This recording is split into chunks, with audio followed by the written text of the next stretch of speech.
क्या मिलावटी राशन के खिलाफ आवाज उठाना गुनाह है? राशन जो सरकारी राशन आम लोगों को समय पर उनके हक का मिलना चाहिए, ये दिलाने के लिए उनकी मदद करना गुनाह है। लोगों को समय पर उनके हक का राशन मिले, सरकारी राशन मिले, उनके साथ खड़ा रहना गुनाह है। जी हाँ दोस्तों, ऐसा ही कुछ नजर आ रहा है, क्योंकि आम आदमी पार्टी के कार्यकर्ता और आईटीआई एक्टिविस्ट अनिल वर्मा पर वकोला में ऐसे ही लोगों ने घात लगाकर जानलेवा हमला किया, उनकी जान लेने की कोशिश की, ताकि वो इस तरीके के लोगों के लिए काम नहीं कर पाए। और इस तरीके से उन्हें कितनी बार लोगों ने और कुछ सस्पेक्टेड लोगों ने उन्हें फोन पर धमकियां दी। आइए हम आपको सुनाते हैं कि इनका मोड ऑफ ऑपरेशन और धमकी देने का तरीका क्या होता है, सुनिए।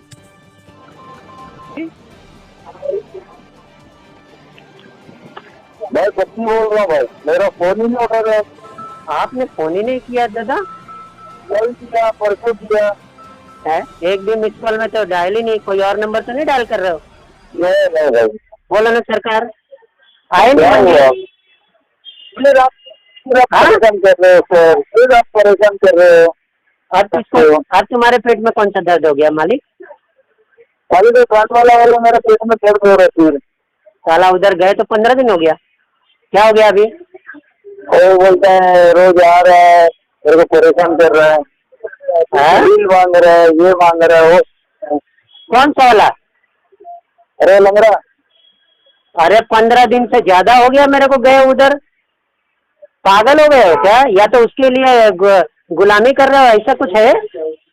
ऐसा कुछ नहीं है। नहीं, मुझे तो लग रहा है यार थोड़ा अच्छे से बात करो। सर सुनो, क्या है मालूम है, जब 15 दिन हो गया मैं गया नहीं, तो कहाँ से ऐसी बात आएगी? आप समझो बात को। यूज कर रहे हो ना, और गलत यूज कर रहे हो। नहीं सुनो, मैं बात कर रहा हूँ, सुनो मेरे बात करने की कोशिश कर रहे हो। अरे नहीं, चौथी बार ऐसा हो गया। सुनो, मैं दिखाऊँ क्या? चौथी बार ऐसा हो गया। गैरतलब है कि शांताकुरुज और वकोला एरिया के अंदर भ्रष्टाचार बुरी तरह से फैला हुआ है, और जिसमें मनपा प्रशासन से लेकर स्थानीय नेता शामिल हैं। उसके खिलाफ अनिल वर्मा लगातार काम करते रहते हैं, और उसी की वजह से अनिल वर्मा पर यह कातिलाना हमला हुआ। हमने अस्पताल वीएन देसाई में जाकर के अनिल वर्मा से बात की।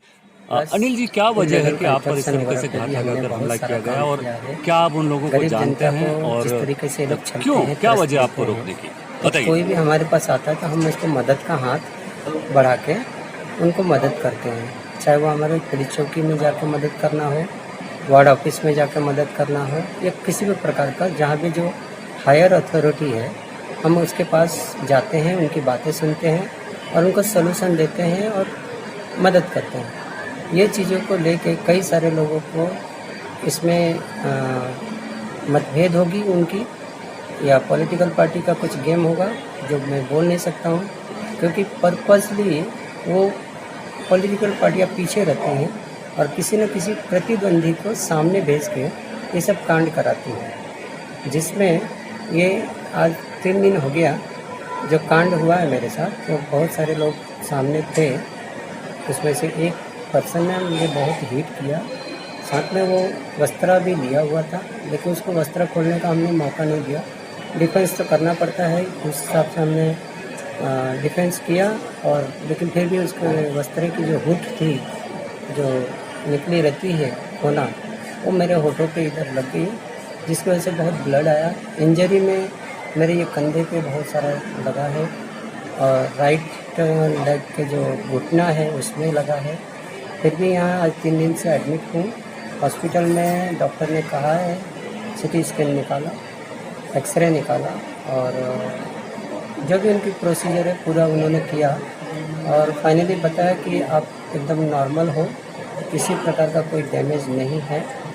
और कौन से इलाके में ये हुआ आपका? ये वाकोला के इलाके में हुआ है। मेरे नियोजित टाइम से मैं मेरे घर से निकलता हूँ, और वाकोला ब्रिज के पहले ही पाइपलाइन पड़ता है, वहाँ पे ये सारी चीज़ें हो गई घटना।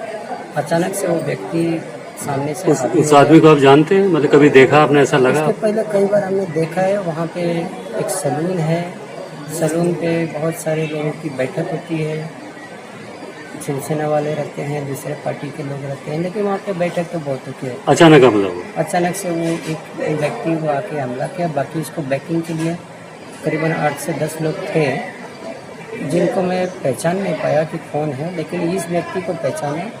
और जब पुलिस कार्रवाई हो रही थी तो पुलिस कार्रवाई में मैंने उसका नाम और उस व्यक्ति को बताया। तो अभी तक पुलिस ने क्या उस पर कार्रवाई की, FIR हुई है?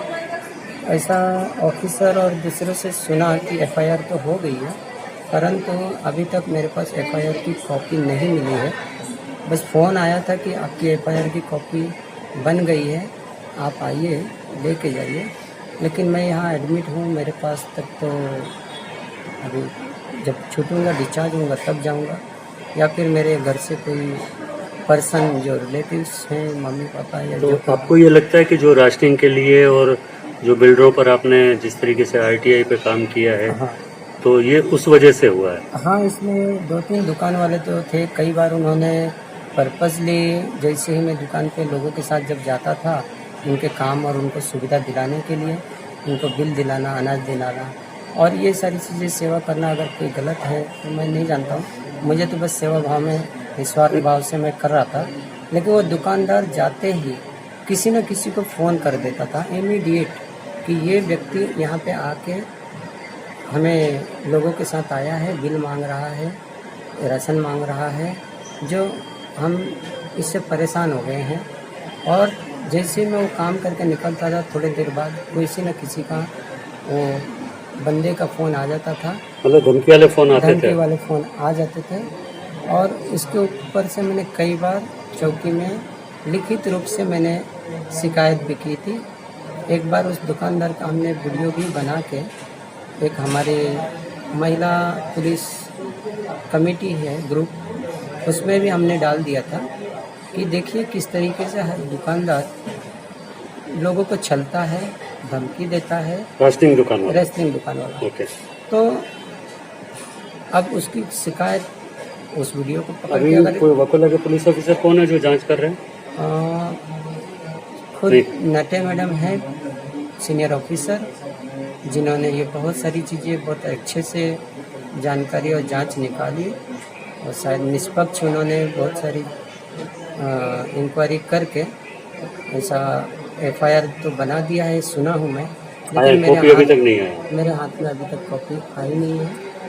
और जब तक मेरे पास कॉपी आती नहीं है, मैं कैसे समझूं कि उसमें क्या है और क्या लिखा है, क्योंकि ऑफिसर तो अपना काम करेंगे, उनको तो उनका ड्यूटी जो भी है वो अच्छे से करते हैं, वो कर ही रहे हैं।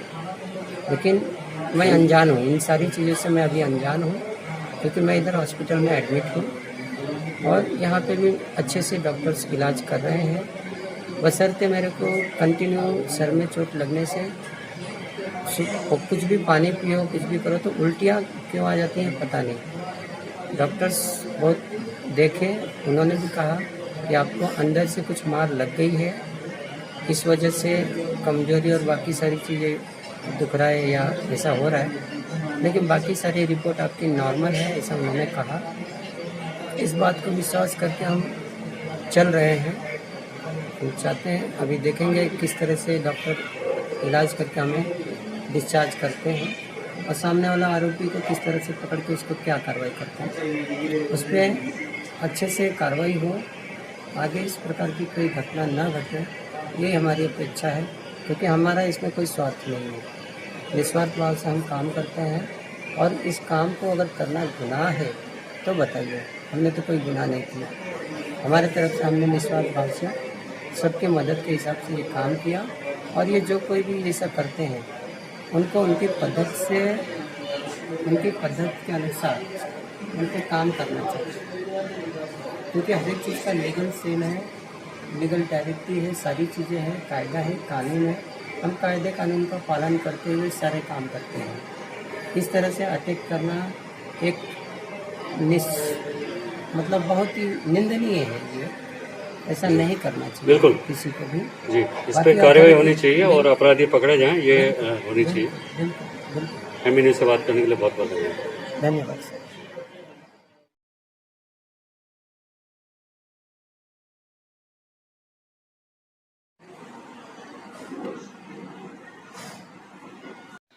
एमबी न्यूज से बात करते हुए अनिल वर्मा ने बताया कि ये हमला जो है वहां एक घात लगाकर बैठे सलून वाले ने किया था, जिसके हाथ में उस्तरा था। ये तो गनीमत थी कि अनिल सतर्क थे, इसकी वजह से वो उस्तरा गले पर या कहीं और वो चला नहीं पाया, वरना बड़ा हादसा हो सकता था।